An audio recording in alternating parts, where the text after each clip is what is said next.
안녕하세요. 맥키네시의 투자클럽입니다. 셀트리온이 오늘은 기관과 외국인들이 동반 매수회가 들어왔습니다. 그래서 갭단 양봉이 나왔는데요. 자, 다음 주 주가 흐름은 어떻게 될지 한번 살펴보도록 하겠습니다.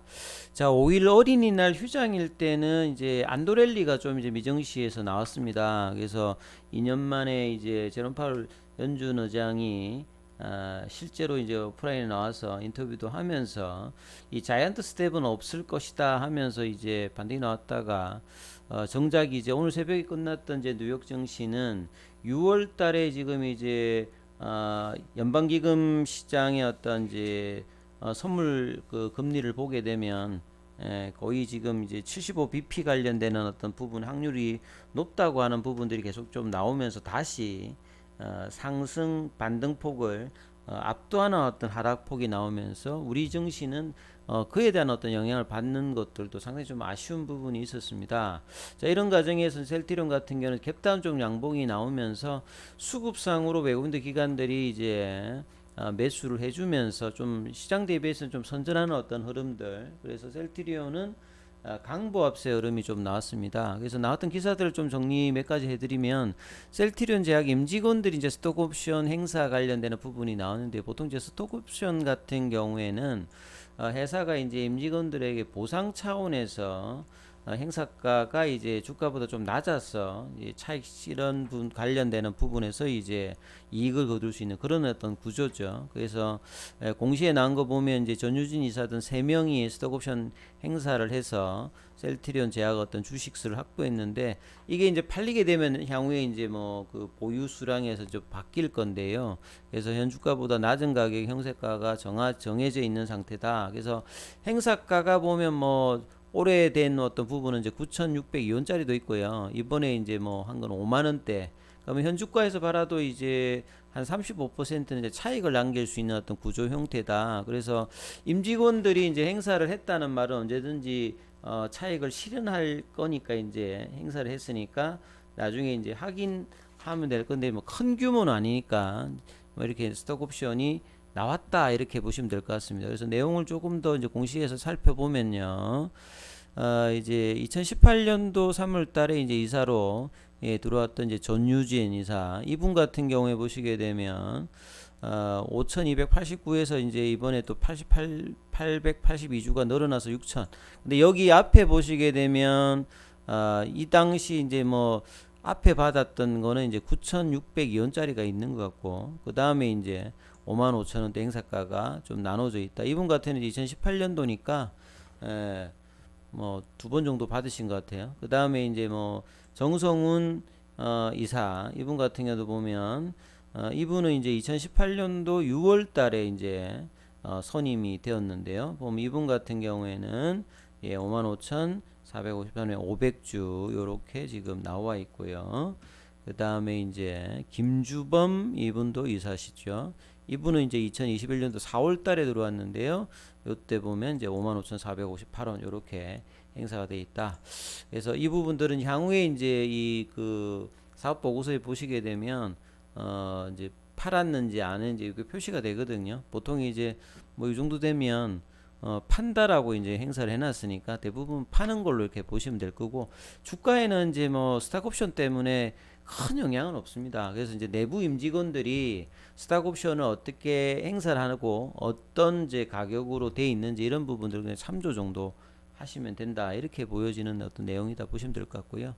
그 다음에 이제 사실 이제 미국에서는 지금 이제 인플레이션 하에서 3대로 이제 3대 섹터에서 이제 추천이 많이 들어가는데 인플레이션에서 가격 전가를 할 수 있는 부분, 그 다음에 이제 인플레이션 상황에서 크게 영향이 없는 걸로 이제 헬스케어 쪽이 많이 좀 추천되고 있습니다.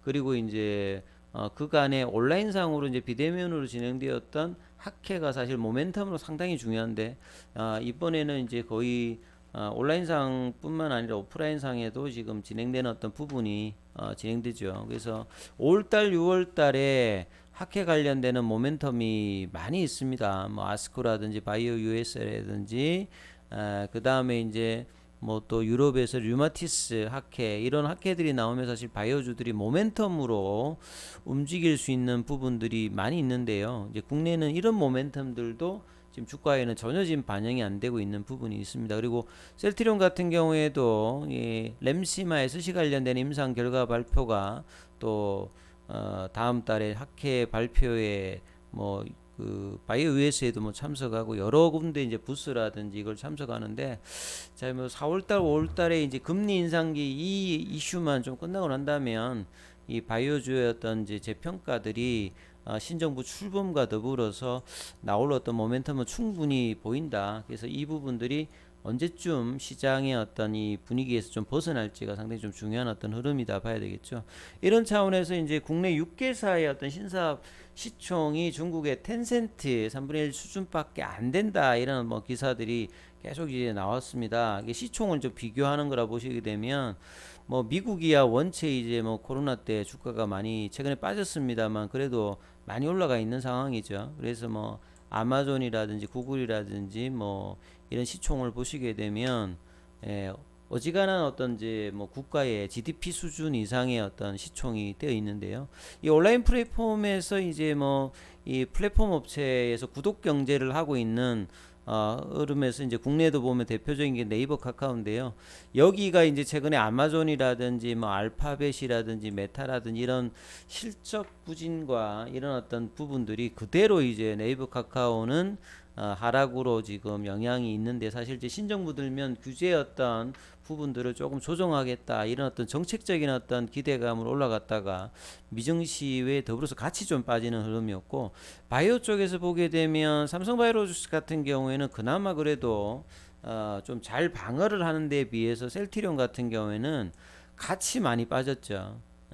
그래서 대형주에서 거의 이제 차별화되면서 지금 내려와서 삼성바이오로직스하고도 지금 시총 차이가 많이 나는데, 미국 쪽에 이제 뭐 바이오 헬스케어 쪽에 이제 빅파마라고 불리는 뭐 하이자라든 존슨앤존슨이라든 로슈라든지 아스트라제네카에 비해서 보면 상당히 차이가 납니다. 뭐 이 삼성바이오로직스만 하더라도 거의 존슨앤존슨의 거의 한 10분의 1 정도 수준이잖아요.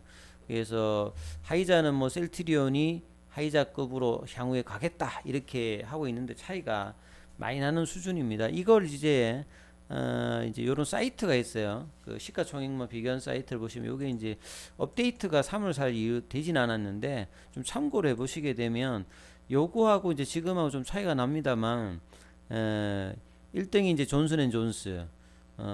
이거 존슨앤존슨 같은 경우는 오히려 이제 이 당시보다 시총이 좀 늘어났다. 그래서 미국 같은 경우에는 이제 올라가는 바이오주들도 있습니다만 연초의 흐름을 회복한 어떤 바이오 헬스나 이런 이제 제약 쪽의 종목들이 제법 되거든요. 뭐 에버비도 마찬가지고. 그래서 여기 보면 이제 시가총액이 계속 지금 늘어나고 있는 상태고, 그 다음에 이제 국내에서는 이제 삼성바이오로직스가 이제 가장 상위권에 있고 셀트리온이 이렇게 좀 자리를 좀 바꾸어서 좀 내려와 있는 상태거든요. 그래서 이제 이런 부분들이 이제 사실은 모더나 같은 경우에도 보면 이제 그 많이 지금 빠져 있는 상황이거든요. 모더나가 이제 고가 대비해서는 거의 뭐 70% 80% 빠져 있는 데 대비해서 이 코로나 상황에서 백신 관련되는 부분으로 거의 이제 길리어드가 과거에 이제 그랬듯이 모더나가 이번에 이렇게 글로벌 빅파마로 부상을 좀 해버렸지 않습니까? 그래서 셀트리온도 이제 이런 개념의 어떤 부상을 했다가 오히려 이제 삼성바이오로직스보다 좀 떨어진 어떤 시총의 형성을 하고 있는 게 상당히 좀 아픕니다만, 이제 최근에 어떤 주가 흐름에서 지금 이제 좀 많이 좀 봐야 되는 게 환율 차트를 조금 한번 참조를 해보시게 되면 외국인들이 계속 이제 매도를 오늘도 많이 전반적으로 하는 가운데 보면 원달러 환율 자체가 계속 이제 1270원대 이렇게 있는 상황이니까 외국인들 수급이 매수로 전하기는 쉽지는 않습니다. 그러니까 일단 환율이 떨어지는 흐름이 금리단과 원자재단하고 이제 같이 이제 좀 돼야 되기 때문에 지금은 주식시장뿐만 아니라 채권시장, 환율시장, 외환시장이 같이 좀 연동해서 외국인들 어떤 수급의 어떤 매도를 계속 이제 유지해주고 있는 어떤 모습들을 보여주고, 그런 가중에 그나마 지금 이제 셀트리온 같은 경우에는 좀 수급이 지금 들어와 있는, 이번 주에 외국인들이 지난주 후반부터 일단 매수가 들어와 있고 오늘도 기간은 좀 3일 동안 매도를 하다가 오늘 좀 이제 다시 또 13,000 매수를 해줬어요. 그 양매수가 좀 들어왔고, 공매도 같은 경우에도 3.72로 지금 이제 다시 또 이제 정상화 좀 국면으로 좀 들어와 있습니다. 그래서 갭다운 21선에서 좀 이제 반등을 하는 시간에는 이제 저는 좀 빠져서 17만 원대가 이제 좀 아직 지진 안 돼 있습니다만, 이제 다음 주에는 이제 4월 달 말에 좀 기관들이나 외국인들이 좀 끌어올렸던 부분들에 대해서 조정을 한 5일 정도 나왔기 때문에 차트상으로는 좀 플러스 양봉이 나올 수 있는, 그러면서 올라가서 이 이제 18만 원대 부근에 있는 이 갭을 메꾸고 넘어가느냐, 아니면 다시 여기서 또 이제 조정을 하느냐, 이런 어떤 갈림길이 이제 결정되는 어떤 중요한 시점입니다. 그래서 어떤 이렇게 이제 시장이 하락을 했을 때 빠르게 이렇게 5일 안에 못 돌려주면 이렇게 행보하고 추가 하락을 하면서 시간이 걸렸듯이, 이번에도 마찬가지죠. 이렇게 양봉이 나오면서 수급이 좀 들어오는 상태에서 이 조정을 이제 5일 정도 했기 때문에, 여기서 이제 단기적인 흐름이 다음 주에는 이제 방향성을 이제 모색할 수 있는 셀트리온의 주가 흐름이 좀 기대되는 차원입니다.